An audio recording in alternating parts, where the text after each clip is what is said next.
Hello everyone, how are you doing? This is MD Tech here with another quick tutorial. In today's tutorial, I'm going to show you guys how to download Wordle and play it for free on your computer.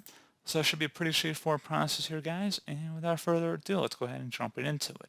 So I'm going to have a link in the description of the video here, guys, to the New York Times page.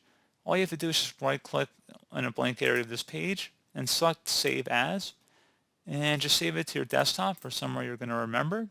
Select Save. And give it a moment here.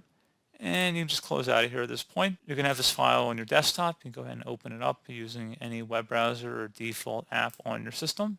And you would select OK. And now you see it is saved on our computer here. The only downside is it won't save your progress since it's being saved locally on your computer. And that's pretty much it. So as always, thank you guys for watching this brief tutorial. I do hope I was able to help you out, and I do look forward to catching you all in the next tutorial. Goodbye.